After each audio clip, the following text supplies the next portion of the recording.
اعوذ باللہ من الشیطان الرجیم بسم اللہ الرحمن الرحیم قال اللہ تعالی فی القرآن المجید والفرقان الحمید بسم اللہ الرحمن الرحیم والعصر ان الانسان لفی خسر الا الذین آمنوا وعملوا الصالحات وتواصوا بالحق وتواصوا بالصبر. اور تھوڑی سی کم کیجیے، تھوڑی سی.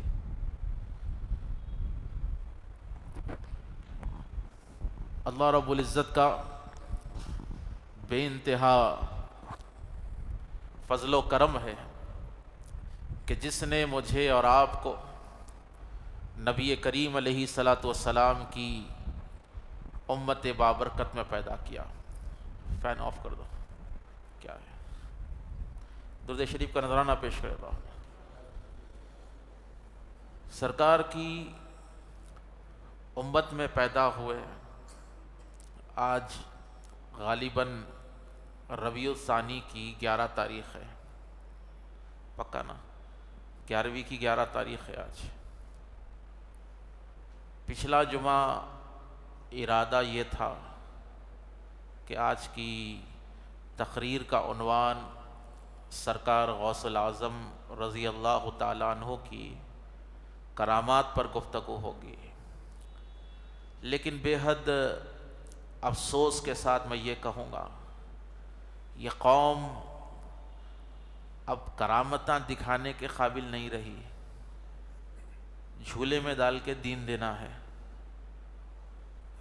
رشتے پامال ہو رہے ہیں، قتل و غارت گری عام ہے، سود خوری عام ہو گئی. یہ کرامت غوث اعظم دکھانے کا دور نہیں، عمل غوث اعظم بتانے کا دور ہے. لوگوں کو غوث اعظم، پیران پیر اور دیگر اولیاء کے طریقے بتانے کا دور ہے یہ. کیونکہ آج ہم اکثریت ایسی ہو گئی کہ نام کے مسلمان بن کر رہ گئے. ہماری شناخت بس ایک پہچان نام کے ذریعے ہو رہی ہے، لیکن کردار میں ہمارے پاس دین باقی نہیں رہا. اسی کے تحت اور یہ سرکار پیران پیر کا سب سے بڑا پیغام کیا ہے؟ ایک شخص غوث اعظم کی بارگاہ میں، آپ کی خانقاہ میں آیا اور اجازت چاہی کہ میں آپ کے ساتھ رہنا چاہتا ہوں، اس کی خانقاہ میں میں مہمان رہنا چاہتا ہوں. غوث الاعظم رضی اللہ تعالیٰ عنہ نے ارشاد فرمایا کہ ہمارا دربار سب کے لیے کھلا ہوا ہے، رہ جاؤ. کھانا پینا سب خانقاہی کی طرف سے ہوتا تھا. ہزاروں لوگ رہتے تھے، عبادات کرتے تھے، ذکر و اذکار کرتے تھے، عرفان کی تعلیم حاصل کرتے تھے. وہ شخص رہنے لگا، سرکار غوث پاک کے پیچھے نمازیں پڑھتا، حضور غوث الاعظم کا خطاب سنتا، واعظ و نصیحت سنتا. 1-1.5 مہینہ وہ رکا اور جانے لگا سامان باندھ کر. حضور غوث الاعظم نے اس کو ارشاد فرمایا کہ آپ کے یہاں پر آنے کی وجہ کیا تھی اور جا کیوں رہے ہو؟ جا کیوں رہے ہو؟ اس نے عرض کی کہ سرکار، حقیقت یہ ہے میں نے لوگوں سے آپ کی بہت ساری کرامتیں سنی تھی. میں نے سنا تھا کہ آپ دریاؤں پر مصلی بچھا کر نماز پڑھتے ہیں، آپ ہواؤں میں پرواز کرتے ہیں، آپ یہ کرامت دکھاتے ہیں، آپ وہ کرامت دکھاتے ہیں. آپ کی کرامتیں سن سن کر میں دیکھنے کے لیے آیا تھا. سرکار غوث الاعظم رضی اللہ تعالیٰ عنہ نے ارشاد فرمایا، کب سے رہ رہا ہے یہاں پر؟ اس نے عرض کی کہ سرکار 1.5 مہینے سے یہاں پر ہوں. ارشاد فرمایا، کیا یہ 1.5 مہینے میں تو نے مجھے کبھی نماز چھوڑتا ہوا دیکھا؟ کہا کہ نہیں. کسی سنت کو چھوڑتا ہوا دیکھا؟ بولے نہیں. کوئی کام میرا خلاف شریعت تو نے دیکھا؟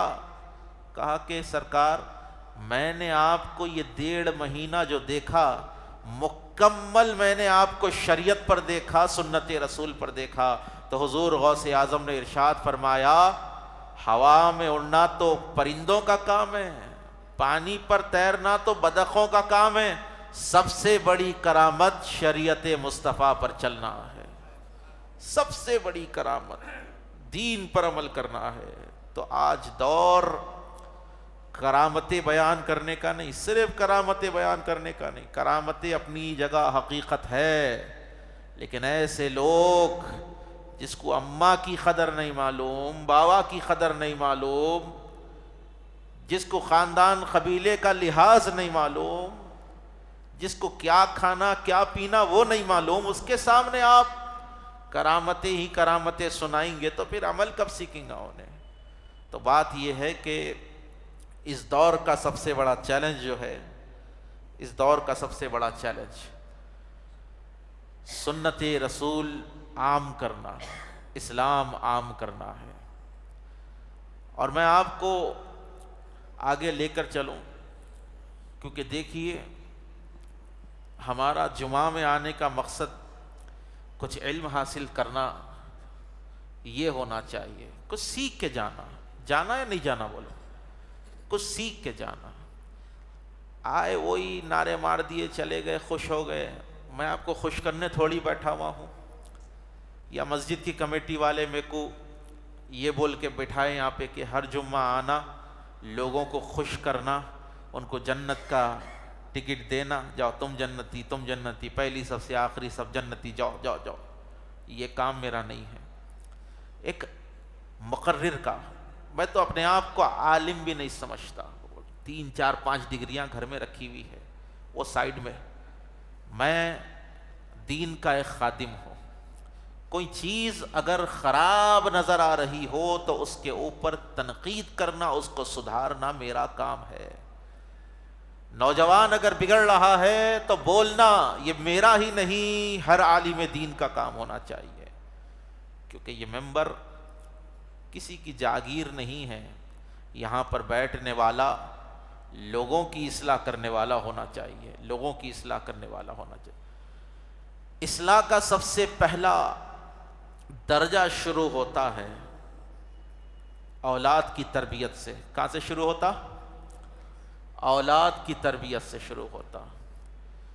منتیں مانگ مانگ کر جو ہے اللہ سے اولاد طلب کرتے، درگاہوں پر جا کر جو ہے بزرگان دین کے وسیلے سے اللہ سے اولاد طلب کرتے۔ جس کو اولاد نہیں ہو رہی آپ اس کو پوچھئے کہ اولاد نہیں ہونے کا غم کیا ہوتا، کیا غم ہوتا ہے؟ جب اولاد ہو جاتی ہے تو اس کو والدین جو ہے بس دنیا ہی کے اندر غرق کر دیتے ہیں۔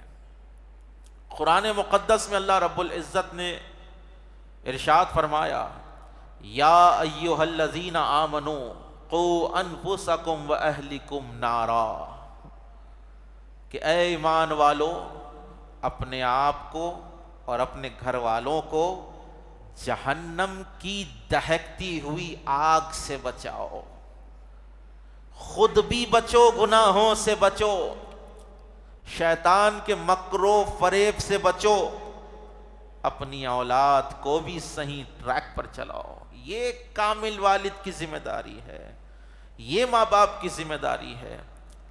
بچے اسکول میں جا کر ادب بعد میں سیکھتے ہیں، مدرسے میں جا کر تعلیم بعد میں سیکھتے ہیں، جلسوں میں بیٹھ کر جو ہے اخلاق بعد میں سیکھتے ہیں۔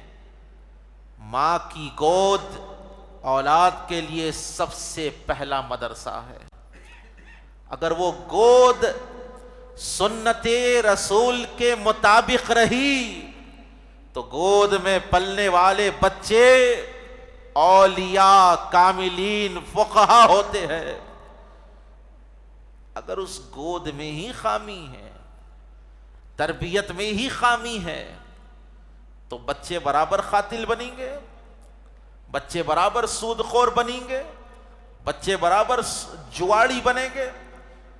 حجت الاسلام امام غزالی رضی اللہ تعالیٰ عنہ فرماتے ہیں، بچہ جب بولنا سیکھے تو سب سے پہلے اس کو اللہ کا نام سکھاؤ۔ کیا سکھاؤ؟ اللہ۔ جب بولنا سیکھے تو اس کو اللہ سکھاؤ، کیونکہ ہر شے کی ابتدا میرے رب کی ذات ہے، میرے رب کا نام ہے۔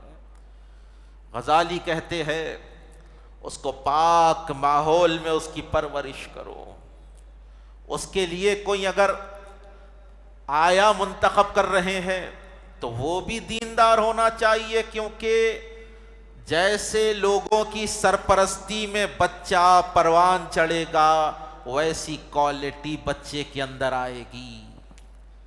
بے دینوں کے ساتھ بچہ اگر پلے گا تو بے دین ہو جائے گا۔ 5 سال کی عمر تک بچے کے اوپر ایسا دور ہوتا ہے کہ وہ جو چیز دیکھتا ہے، جو چیز اس کو 5 سال کی عمر تک سکھائی جاتی ہے، وہ زندگی بھر اس کا اثر اس کے اوپر ہوتا ہے۔ تو بچے کی پرورش کے لیے صحیح لوگوں کو منتخب کرے۔ آج کیا ہے، اماں جاب پہ چلے جا رہے، باوا جاب پہ چلے جا رہے، اب بچہ پیدل ہو گیا، بیچ میں کیا کر رہی، پلے اسکول میں لے آ کے ڈال دے رہے ہیں۔ اب وہ پلے اسکول میں جو ہے بچپن ہی سے اس کو کارٹونز کے ذریعے ہو، گیمز کے ذریعے ہو، پوئمز کے ذریعے ہو، جی اس کو عیسائی مشنری کی طرف لے جایا جا رہا ہے۔ ایسے عقائد یعنی بچپن ہی سے بچوں کے اندر ڈال دیے جا رہے ہیں کہ زندگی بھر اس کا اثر بچوں پر ہو رہا ہے۔ امام غزالی فرماتے ہیں بچے کو جب غذا دو تو ہمیشہ اعلیٰ غذا مت دو، کبھی اس کو جو ہے دال روٹی بھی کھلا دو، ہمیشہ اس کو جو ہے بریانی مت کھلاؤ۔ ہمیشہ بریانی کھائیں گا تو آگے چل کر اگر افلاس کا دور آ جائیں گا، تنگ دستی کا دور آ جائیں گا تو یہ بچہ جو ہے ضد کرے گا، یا پھر اعلیٰ قسم کے کھانے کے لیے چوری کرے گا، ڈکیتی کرے گا۔ اس لیے بچے کو بچپن سے ایسے ماحول میں ڈھالو اگر اس پر غریبی بھی آ جائے زندگی میں تو وہ نارمل غذا کے اوپر اپنی زندگی گزار سکے۔ کپڑے بھی پہناؤ تو کبھی اعلیٰ قسم کے کپڑے پہناؤ، کبھی کبھی جو ہے اس کو نارمل لباس پہنا دیا کرو۔ امام غزالی فرماتے ہیں بچے کی سنگت کس کے ساتھ ہے یہ دیکھو، اچھوں کے ساتھ رہ رہا ہے تو اچھے دوستوں کی تعریف کرو تاکہ اس کو دوستوں کی اہمیت ہو، اچھے دوستوں کی اہمیت ہو۔ بروں کے ساتھ رہ رہا ہے تو بروں کی دوستی سے اس کو بچاؤ۔ غزالی کہتے ہیں کہ اس کو قرآن پڑھنا سکھاؤ، اس کو تفسیر قرآن بتاؤ، اس کو سنتیں بتاؤ۔ 7 سال کا ہو جائے تو اس کو اپنے ساتھ مسجد کو لے جاؤ۔ امام غزالی فرماتے ہیں کسی نے اگر اچھا عمل کر دیا تو اس کے سامنے اس کی تعریف کرو۔ غزالی کہتے ہیں ایک باپ اپنے اولاد کے ساتھ بزرگی کے ساتھ رہے، ایسے نہیں کہ بچہ گالیاں دے رہا باوا سن لے رہا، بچہ بگڑا ہوا ہے باوا ہر چیز دیکھ کے اس کو خاموش ہو جا رہا، بلکہ باپ کو چاہیے کہ اولاد کے سامنے اپنا وقار مینٹین کرے، اپنی حیثیت مینٹین کرے۔ بچہ ایک آدھ غلطی کر دیا تو اس کو مت مارو، بلکہ 1-2 بار نظر انداز کر کر جو ہے اس کو سمجھانے کی کوشش کرو، اس کو جو ہے تنہائی میں سمجھاؤ، تنہائی میں اس کو سمجھانے کی کوشش کرو۔ تو یہ اعمال جب آپ اولاد کے ساتھ کریں گے تو یہ اولاد جو ہے آپ اگر مر گئے تو کندھا دینے کے لیے خیرات کے کندھوں کی ضرورت نہیں ہوگی، آپ کی اولاد آپ کے جنازے کا بوجھ اٹھا کر نکلے گی۔ غسل دینے کے لیے کسی غسال کی ضرورت نہیں ہوگی، آپ کی اولاد کھڑی ہو کر غسل دے گی، غسل کا انتظام کرے گی۔ قبر میں اترنے کے لیے ایک دوسرے کے صورتیں دیکھنے کی ضرورت نہیں پڑے گی۔ اولاد کی صحیح تربیت ہوگی تو قبر میں اتر کر باپ کو ماں کو وہ دفن کرے گا۔ آج کیا حال ہو گیا، باوا کا جنازہ مسجد میں پڑھایا جا رہا ہے، بیٹا باہر مسجد کے بیڑی مارتے بیٹھا ہوا ہے۔ ایک جنازے میں گیا، پوچھا کہ میت کے ولی کون ہیں، ان کے بیٹے کون ہیں؟ تو وہ بھاگ لیتے آیا بیڑی پھینک کے، بولے مول صاحب میں ہوں۔ بولا اجازت ہے، آپ بیٹے ہو کر وہاں بیٹھے ہوئے؟ بولے نہیں مول صاحب وہ طہارت نہیں ہے میرے کو۔ افسوس ہے ایسی اولاد کے اوپر جو اپنے باپ کا جنازہ تک نہ پڑھا سکے، افسوس ہے ایسی اولاد کے اوپر جو اپنے باپ کے جنازے میں شرکت نہ کر سکے۔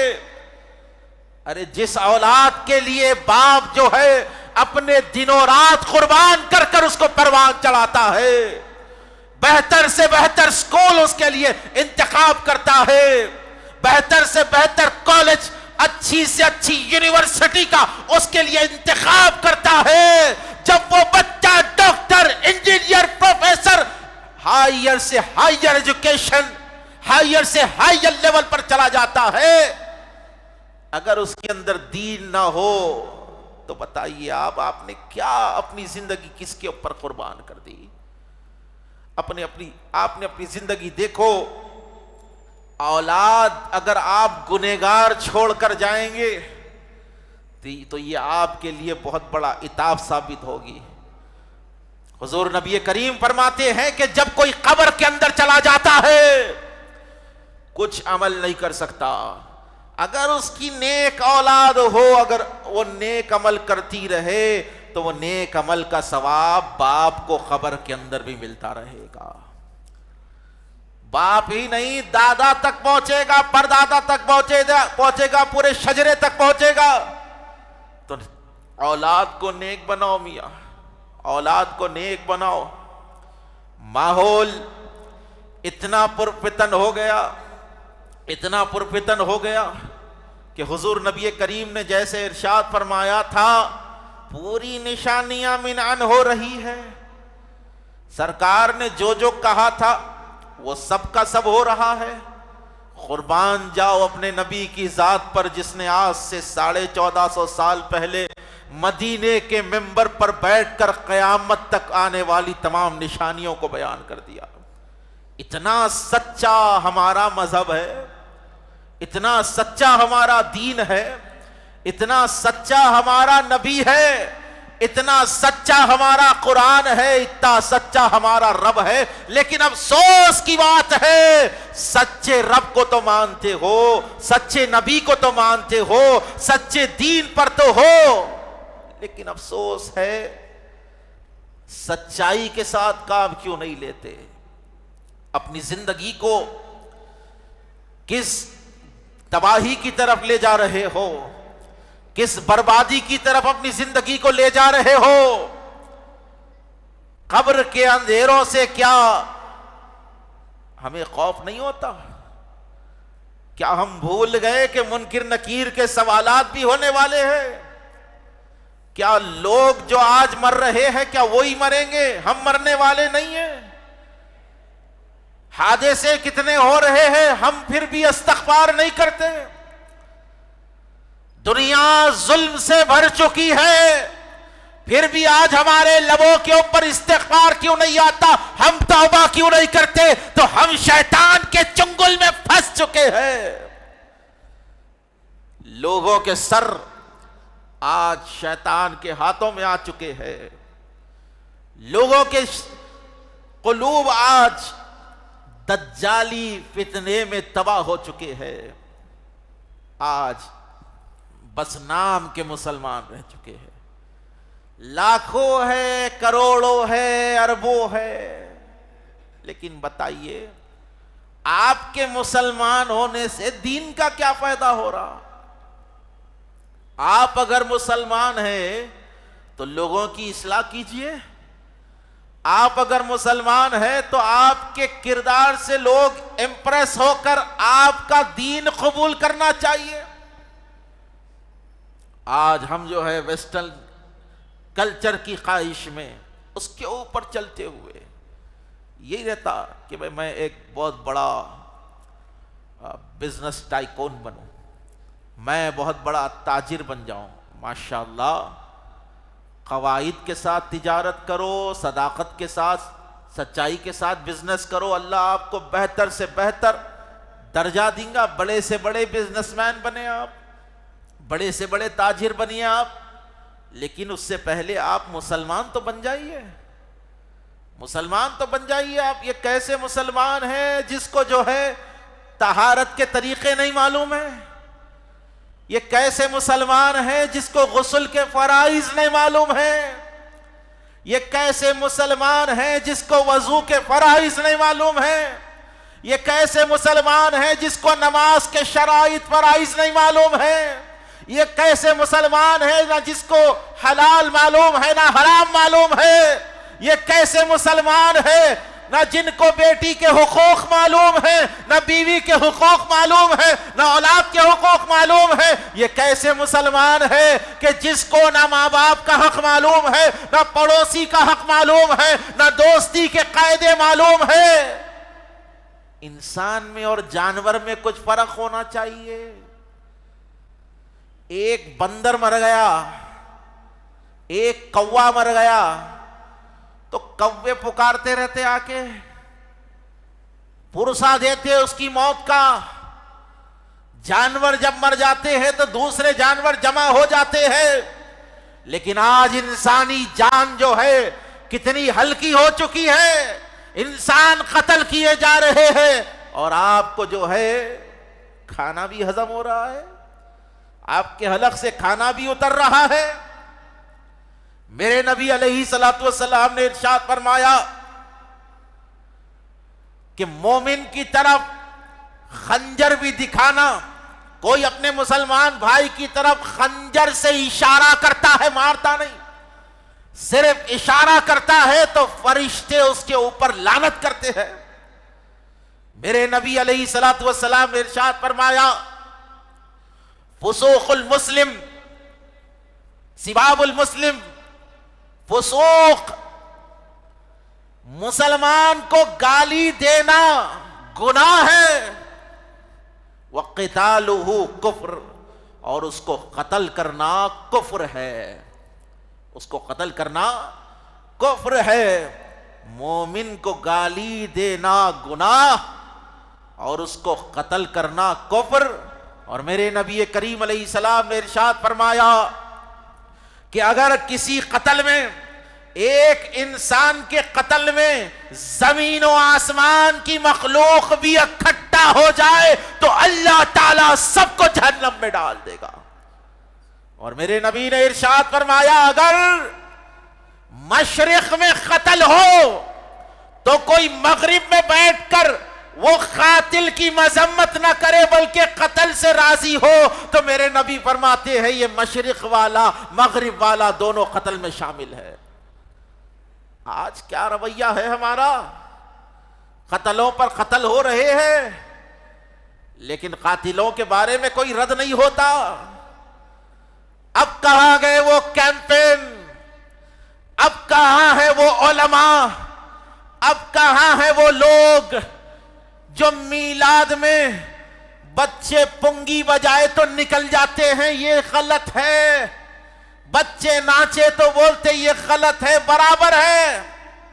جو آپ کر رہی تھے میلاد میں جو غلط ہو رہا تھا اس کے اوپر بولنا ہر مسلمان کی ذمہ داری ہے، لیکن بتاؤ کیا ایک انسان کو ناحق قتل کرنا کتنا بڑا گناہ ہے؟ اب کیوں نہیں بولتے؟ مسلمان کو قتل کر رہا ہے۔ میرے آقا پاک علیہ السلام نے ارشاد فرمایا جب دو مسلمان ایک دوسرے میں لڑتے ہیں، ایک دوسرے کو مارتے ہیں، میرے آقا فرماتے ہیں مارنے والا بھی جہنمی، مرنے والا بھی جہنمی۔ صحابہ نے عرض کی کہ یا رسول اللہ مارنے والا ظالم وہ جہنمی ہو، لیکن مرنے والا تو مر رہا ہے وہ جہنمی کیوں؟ میرے نبی نے ارشاد فرمایا کیونکہ مرنے والے کے دل میں بھی یہی خواہش تھی کہ وہ مارنے والے کو قتل کر دے۔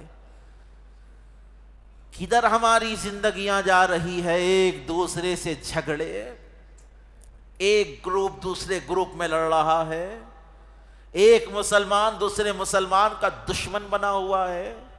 میرے آقا سید عالم علیہ الصلوۃ والسلام کعبے کا طواف فرما رہے ہیں اور ارشاد فرما رہے ہیں اے کعبۃ اللہ تیری کیا شان ہے، تیری کیا اونچی عمارت ہے کہ شان کا تو گھر ہے، تیری کتنی زیادہ خوشبو ہے، لیکن اس رب کی قسم ہے جس کے قبضے میں محمد کی جان ہے تو اس سے زیادہ عزت والا اللہ کی نگاہ میں ایک مومن ہے. مومن کی عزت کعبے سے زیادہ ہے، لیکن آج مومن کی عزت کیسے پامال کی جا رہی ہے؟ اس کو قتل کیا جا رہا ہے، اس کو قتل کیا جا رہا ہے. مسلمانوں تھوڑا توجہ فرمائیے، یہ دور کیسا ہو گیا. ایک دور سے آپ دیکھتے آ رہے ہیں بھائی بھائی کے کام آتا، بھائی بھائی کے لیے جان دیتا تھا. کیسا بدترین یہ دور آ گیا، بھائی بھائی کو قتل کر رہا ہے. کتنا بدترین یہ دور آ گیا، ماموں اپنی بھانجی کو قتل کر رہا ہے. کتنا ظالمانہ یہ دور آ گیا، بھتیجا چچا کو قتل کر رہا ہے، بیٹا ماں کو قتل کر رہا ہے، بیٹا باپ کو قتل کر رہا ہے. یہ مسلمان ہے؟ یہ مسلمان نہیں ہے، ایسے مسلمان نہیں ہوتے. میرے آقا علیہ الصلوۃ والسلام نے ارشاد فرمایا جو کسی کو قتل کرتا ہے تو وہ دین سے جو ہے خارج ہو جاتا ہے. قاتل دین اسلام پر نہیں ہوتا.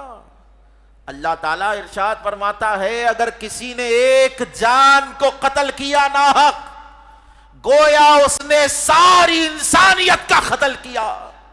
یہاں پر مفسرین فرماتے ہیں جو انسان کو قتل کرتا ہے ناحق ساری انسانیت کا قاتل ہے. فرماتے ہیں وہ جہنم میں ڈالا جائے گا. اللہ کے نبی علیہ السلام ارشاد فرماتے ہیں کہ میدان محشر میں سب سے پہلے اللہ تعالیٰ قتل کرنے والوں کا حساب کرے گا، ان کو ذلیل کرے گا، اللہ کا غضب ان پر ہوگا، اللہ کی لعنت ان کے اوپر ہوگی، اللہ ان کو جہنم میں ڈالے گا. تو کیسا عذاب ان پر ہوگا معلوم ہے؟ پوری انسانیت کو قتل کرنے کا عذاب ان پر ہوگا. جو قتل کرنے والے ہیں وہ ایک آدمی کو اگر کسی نے قتل کر دیا تو پورے انسانوں کو قتل کرنے کا عذاب اس کے اوپر ڈالا جائے گا. وہ جب تک جلتا رہے گا جہنم کی آگ میں جب تک اس کا رب چاہے. دائماً وہ جو ہے جہنم کی آگ میں رہے گا. اللہ کی لعنت ہوتی ہے جب کوئی مسلمان کسی انسان کو قتل کرتا ہے. اللہ کی لعنت ہوتی ہے اس کے اوپر جب کوئی انسان کو قتل کرتا ہے. اللہ کے حبیب علیہ السلام ارشاد فرماتے ہیں کہ اللہ کے نزدیک پوری دنیا برباد کرنے سے بدتر عمل یہ ہے کہ ایک انسان دوسرے انسان کو قتل کرے. تو آج انسانیت کا کون؟ میرے نبی علیہ السلام نے ارشاد فرمایا کہ ایسا دور آنے والا ہے کہ وقت تیزی کے ساتھ دوڑے گا. یہ وہی زمانہ ہے. میرے نبی ارشاد فرماتے ہیں کہ علم اٹھا لیا جائے گا، علم ختم ہو جائے گا.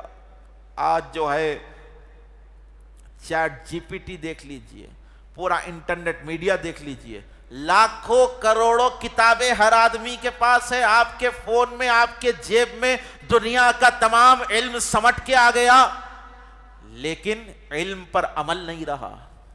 علم پر عمل نہیں رہا. علم ختم ہو جائے گا سے مراد علم کے اوپر عمل نہیں رہے گا. اور میرے نبی ارشاد فرماتے ہیں بدترین دور آئے گا، بس قتل ہی قتل ہوتا رہے گا، فتنے ہی فتنے برپا ہوتے رہیں گے. تو مسلمانوں یہ دور استغفار کرنے کا دور ہے. یہ دور جو ہے توبہ کرنے کا دور ہے. یہ توبہ کرنے کا دور ہے. بڑے افسوس کی بات ہے بھائی بھائی کو قتل کرا، ماں کے سامنے اس کی بیوی کے سامنے، اس کے معصوم بچوں کے سامنے، بہنوں کے سامنے چھری تیز کر رہا ہے. ارے مرنے والے کو یہ بھی علم نہیں جو چھری تیز کی جا رہی ہے وہ جو ہے میرے لیے کی جا رہی ہے. 7 سال کی بچی کو ہاتھ پیر باندھ کر جو ہے پانی کی ٹینکی میں ڈبا کر مار دیا گیا، تھوڑی سی جائیداد کے لیے، تھوڑی سی زمین کے لیے. چچا کو جو ہے بھتیجا قتل کر رہا ہے تھوڑی سی پراپرٹی کے لیے. ارے اللہ کو کیا منہ دکھاؤ گے؟ جو رشتے اللہ نے مقرر کیے تم وہ رشتوں کو توڑ رہے ہو. تم کیسے مسلمان ہو سکتے ہو؟ اللہ کی لعنت ہے ایسے لوگوں کے اوپر. امام جعفر الصادق فرماتے ہیں رضی اللہ تعالیٰ عنہ، آپ فرماتے ہیں جب کوئی کسی مسلمان کو قتل کرتا ہے تو اللہ تعالیٰ کا غضب اس کے اوپر ہوتا ہے، اللہ کی لعنت اس کے اوپر ہوتی ہے، اور وہ گناہوں میں گناہ کرتے کرتے گناہوں کے دریا میں غرق ہو کر مر جاتا ہے. اس کو توبہ کی بھی توفیق نہیں ملتی، توبہ کی تک توفیق نہیں ملتی. بتائیے آپ یہ کیسا دور ہو رہا ہے؟ علماء کیوں خاموش ہے؟ ہر طبقے کے عالم کو مہم چلانا چاہیے. علماء اہل سنت کو بھی کیمپین چلانا چاہیے. وہابی ہو، دیوبندی ہو، تبلیغی ہو، اہل حدیث ہو، شیعہ ہو، مہدوی ہو، سلفی ہو، جتنے طبقوں کے علماء ہیں ان کو میدان میں اترنا چاہیے اور یہ قاتلوں کے خلاف، مرڈرز کے خلاف بیان دینا چاہیے، مذمت کرنا چاہیے ان لوگوں کی. کیسا پرفتن دور آ گیا کہ بولنے والے بھی نہیں رہے. ہمارے ضمیر مر چکے ہیں. اتنے قتل ہم دیکھ رہے روزانہ جو ہے شہر کے اندر 2 سے 3 قتل ہو رہے، سنگین جرم ہو رہے، اور یہ مارنے والے کتنے بدترین لوگ، کتنے شیطان مزاج لوگ ہیں. ارے تم ایک آدمی کو مار رہے ہو لیکن اس کے ساتھ ساتھ جو ہے اس کی بیوی کو بیوہ کر کر اس کو زندگی میں ہی موت دے رہے ہو، اس کے بچوں کو تم موت دے رہے ہو، اس کے ماں باپ کا بھی تم قتل کر رہے ہو. ایک آدمی مر رہا ہے تو پوری فیملی مر رہی ہے، ایک آدمی مر رہا ہے تو پورا خاندان اس کے ساتھ ساتھ اس کے غم میں مر رہا ہے. زندے میں جیتے جی جو ہے لوگوں کو تم مار رہے ہو. صد افسوس، صد افسوس، صد افسوس. اتنا پرفتن دور ہو چکا ہے کہ انسان کا خون جو ہے پانی سے زیادہ ہلکا ہو چکا ہے. اللہ کی پناہ ہے ایسے دور سے، اللہ کی پناہ ہے ان ظالموں سے، اللہ کی پناہ ہے ان ظالموں سے. اور یہ ٹرینڈ بن گیا، یہ قتل کر رہی، اندر جا رہی، 2-3 مہینے میں باہر آ جا رہے. اب انہوں باہر آنے کے بعد میں محلے کے دادا بن جا رہے. محلے کے جو شریر پٹے ہوتے ان کی عزت، ان کو سگریٹاں لا کے پلا رہے، چائے پلا رہے.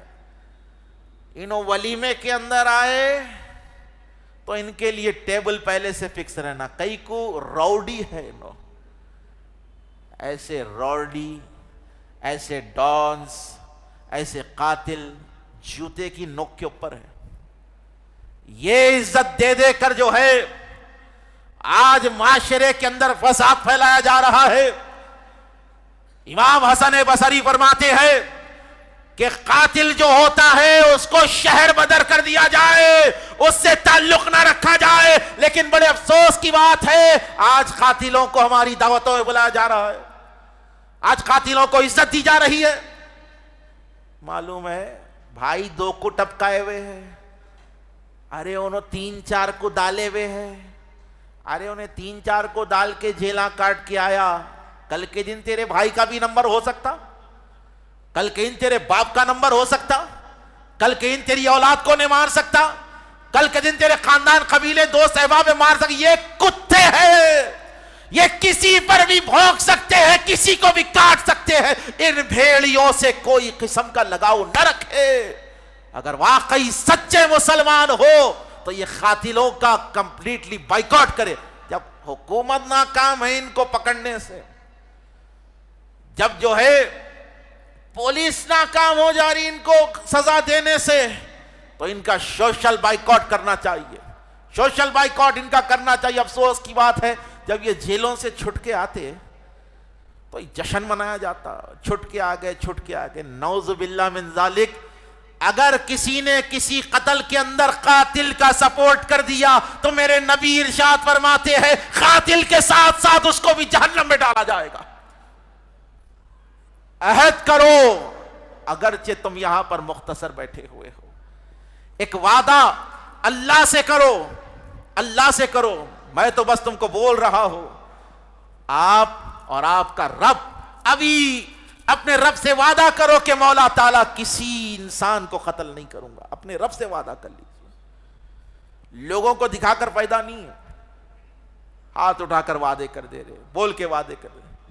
اللہ سے وعدہ کرو کہ آپ کسی کا قتل نہیں کریں گے، بولے انشاءاللہ کسی کا قتل نہیں کریں گے، کسی کا قتل نہیں کریں گے۔ بات حاصل کلام کی طرف میں لے جا رہا ہوں، ایک چھوٹا سا جملہ میں عرض کرتا ہوا نکل جاتا ہوں۔ 11ویں شریف کا مہینہ ہے، کون سا مہینہ ہے؟ 11ویں شریف کا مہینہ ہے۔ غوث الاعظم کے نام پر کوئی 2 دیگ بریانی بنا رہا ہے، کوئی 5 دیگ بنا رہا ہے، کوئی 11 دیگ بنا رہا ہے، جس کی جو حیثیت ہے وہ بنا کر کھلا رہا ہے۔ بہت اچھی بات ہے، مخلوق کو کھانا کھلانا بہت پیارا عمل ہے اور یہ دین اسلام کی پہچان ہے۔ لیکن ایک چیز یہ بتاؤ، کیا ہم سال میں ایک بار غوث پاک کی نیاز 11ویں کرنے سے کیا غوث پاک ہم سے راضی ہو جائیں گے؟ کیا غوث پاک کا رب ہم سے راضی ہو جائے گا؟ آپ دیگوں کی دیگیں کھلا لو، غوث پاک جب تم سے راضی ہونے والے ہیں جب آپ غوث پاک کے طریقے پر رہنے والے ہیں۔ پیرانے پیر کا طریقہ چھوڑ دیے، سود خوری چل رہی، جوا چل رہا، سٹا چل رہا، فونوں کے اوپر جوے کھیل رہے، کتوں کی ریس چل رہی، بلیوں کی ریس چل رہی، جانوروں کی ریس چل رہی، پورا جوا کھیل رہے ہیں۔ سال میں ایک بار 11ویں کر کے گھر پہ نشان لگا کے کیا ثابت کرنا چاہ رہے آپ؟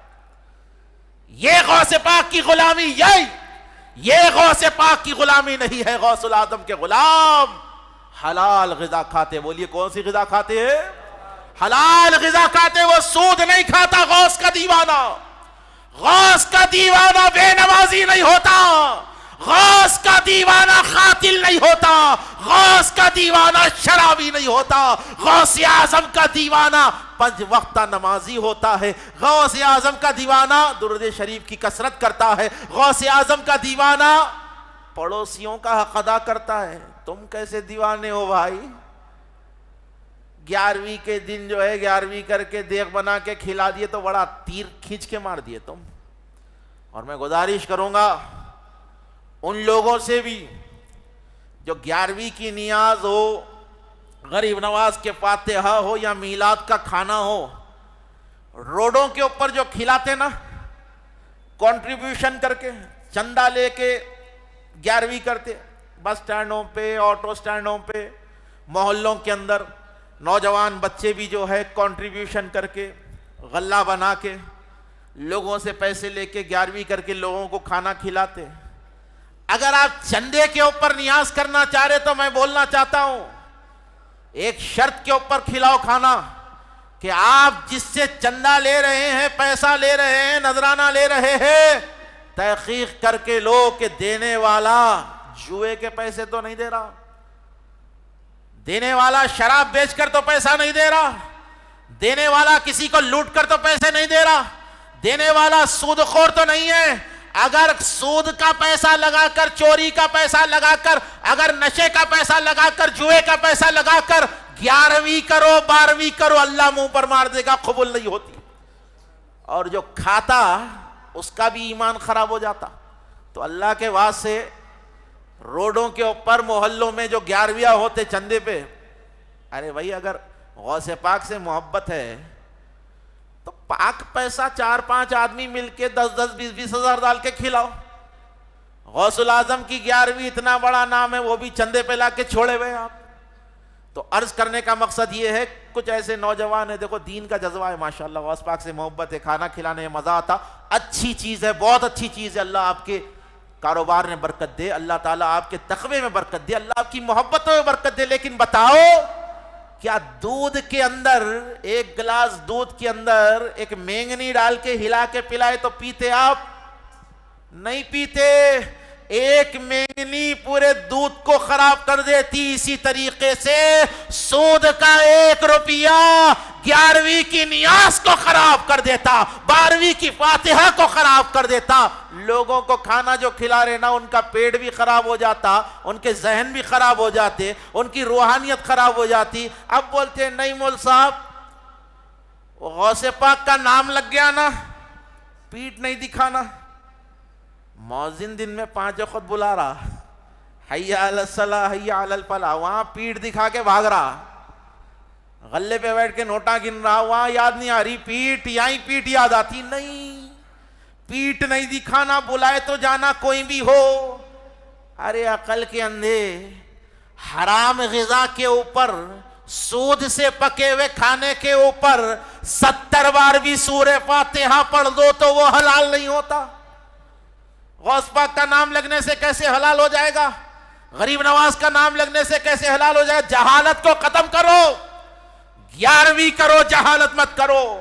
11ویں کے نام پر جو ہے غوث پاک کا نشان نکال رہی، پی کے ناچ رہی، نشے کے سگریٹاں پی کے ناچ رہی. ارے یارو ایسی اگر 11ویں کرنا ہے تو 11ویں نہ کو کرو. غوث پاک راضی ہونے والے نہیں ہیں. باجے لگا کے ناچ رہی، جھوم رہی، لوٹ رہی. لا حول ولا قوت الا باللہ العلی العظیم. اللہ تعالی ہمیں ایسی خرافات سے بچائے. 11ویں کرو تو کیسی کرو، جس کو دیکھ کر پیرانے پیر بھی مسکرا دے، نگاہ ولایت ہم پر ڈال دے. ایسی 11ویں کرو میاں.